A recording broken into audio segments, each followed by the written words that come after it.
women, these immoral women, get you all caught up. You thinking with your privacy. You're thinking with your flesh instead of using your wisdom, your knowledge, and having understanding to this type of setup. You just so busy looking at the outside. You don't know what's going on, bruh. Get yourself together.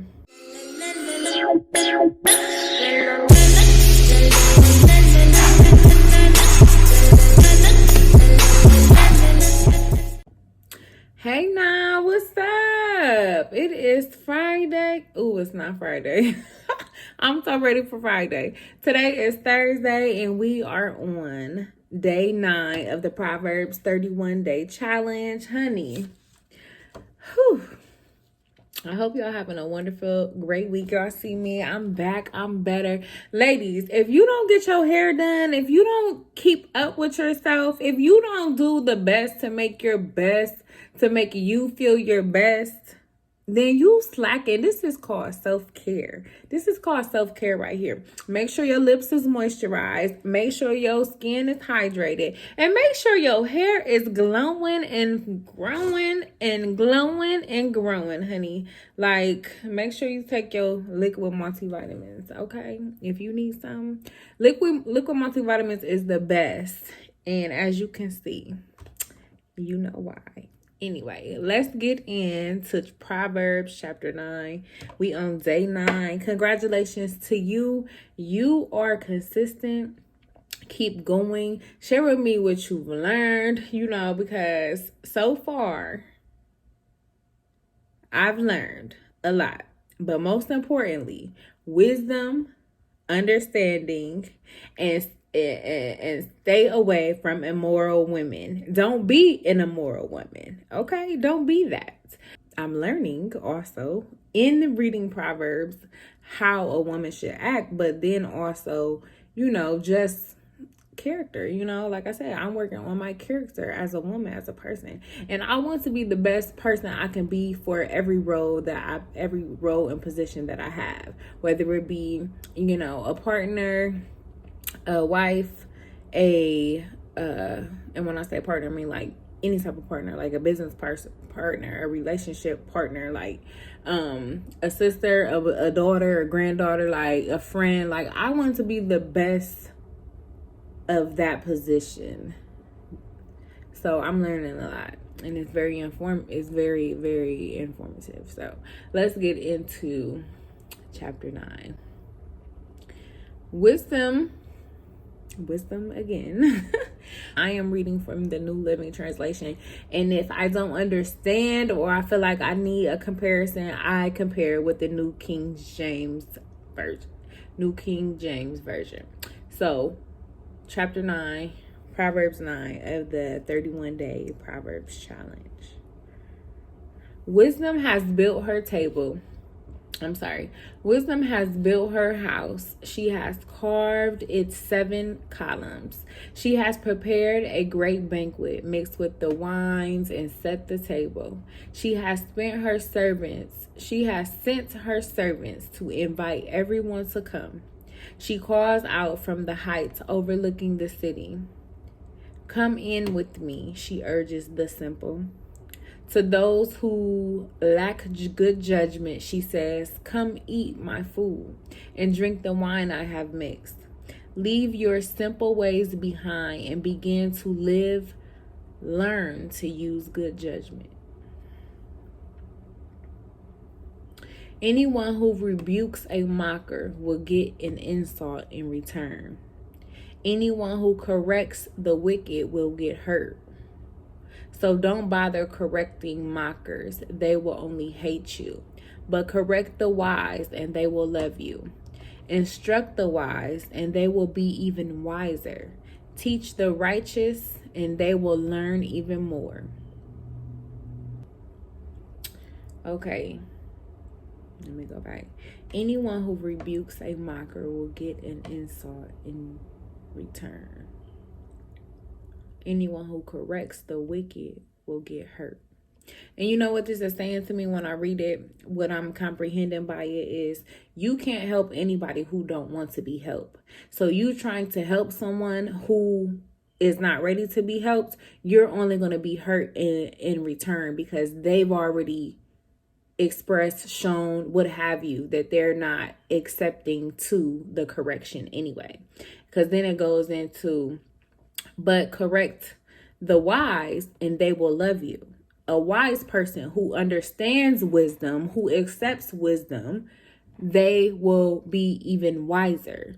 Teach the righteous and they will learn even more. Those people understand corrective criticism, and they're not going to look down on it like, who are you talking to? I know you're talking to me. You can't tell me nothing. Like, I'm doing everything right. You can't say nothing to me. That's what I get from that. Fear of the Lord is the foundation of wisdom. Knowledge of the Holy One results in good judgment. Fear of the Lord is the foundation of wisdom. Knowledge of the Holy One results in good judgment. Wisdom will multiply your days and add years to your life. If you become wise, you will be the one to benefit. There we go. If you scorn wisdom, you will be the one to suffer. The woman named Folly is brash. She is ignorant and doesn't know it. She sits in her doorway on the heights overlooking the city. She calls out to men going by who are minding their own business. Come in with me, she urges the simple. To those who lack good judgment, she says, stolen water is refreshing. Food eaten in secret tastes the best, but little do they know that the dead are there. Her guests are in the depths of the grave. Okay, let me go over to King James, New King James. A foolish woman is clamorous. She is simple. Let me look up. I don't know why I always look for my phone and I'm at a computer. Like, girl, use your resources.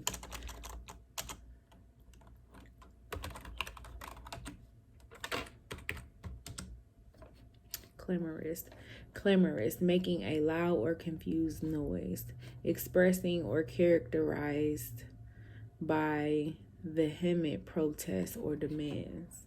So basically, it's a loud person. Let me go back. A foolish woman is clamorous. The woman named Folly is brash. So to my understanding, brash meant like very confident.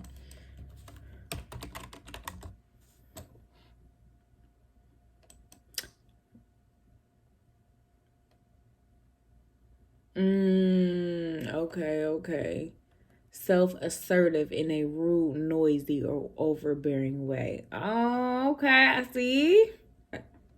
Brash, I thought it was just like overconfident, like, ooh. But I do know some people's confidence can be through the roof, like, it is not cute.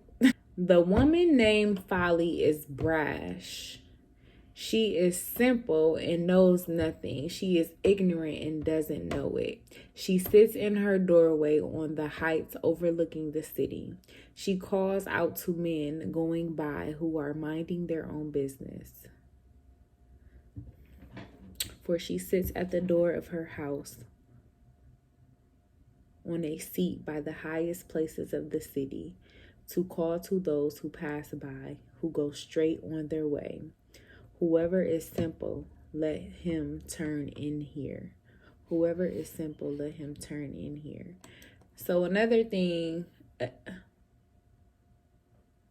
one reason why I like New King James Version is because it'll give you like the little notations in referencing to a different verse. And this here is referencing Proverbs 7. So let me go back and read what 7 and read what chapter 7, verse 7 through 9 says, because that's what it references. Okay, so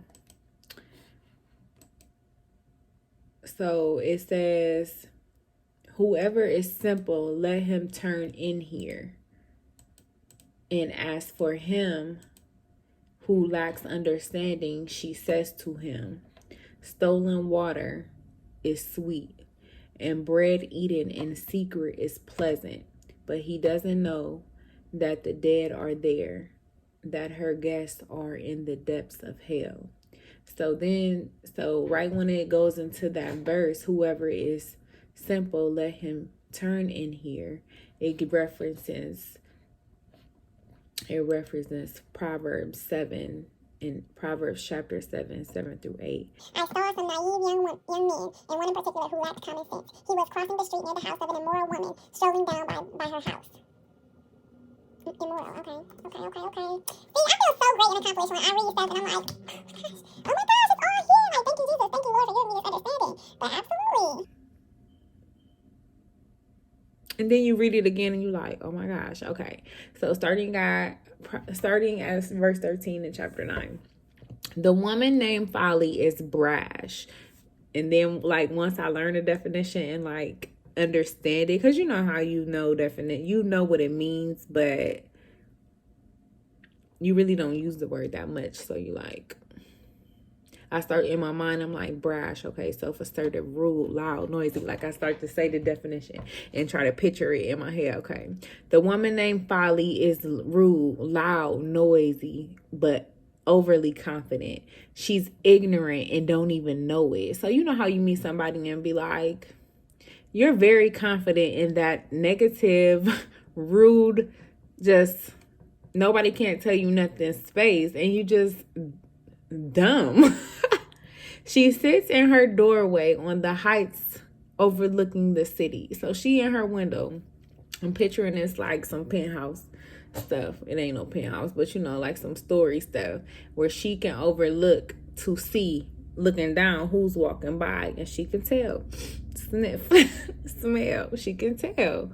She calls out to men going by, just walking past her house, and asking them to come in. She got something for them. And whoever is simple, they go in there. As for him who lacks understanding, she says, stolen water is sweet. Bread eaten in secret is pleasant. But he does not know that the dead are there, because she dumb. Like, she's walking you. It's just like this in this modern day life.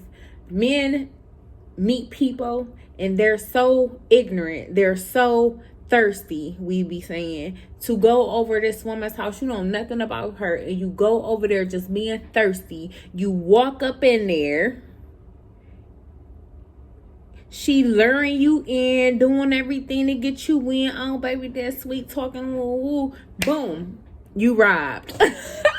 You robbed. Like, this is what this reminds me of. Just naive. You let these women, these immoral women, get you all caught up. You thinking with your privacy. You're thinking with your flesh instead of using your wisdom, your knowledge, and having understanding to this type of setup. You just so busy looking at the outside. You don't know what's going on, bruh. Get yourself together. That's what I get from it. But anyway, that's chapter 9, and I'm going to see you all tomorrow. Y'all have a good night. That was a lie. Y'all need to read that. In that chunk, and y'all know I'm about to go back and read this over and over again, because that's what I do after I get off this recording. I'll be like, what? And then I'll be referencing the chapters. Like, I get excited because now I'm understanding. Like, y'all will not understand the struggle that I've had over the past years in attempting to try and understand, trying to read King James Version. Y'all see what Y'all see what I look like when I was trying to read King James version, like thou dart nart aren't understanding. Like I don't even know what I'm saying to comprehend. It's like trying to speak Spanish. Somebody trying to speak Spanish to you and you just don't get it. But with these new versions, like thank God for these different versions that you can read and comprehend. Thank you. I can't wait to what's chapter. Look, I'm gonna go ahead. I really do be want to put two days, 2 chapters in one day. Cause chapter 10, I think we getting into it. Okay, chapter 10, let's go. I see y'all tomorrow.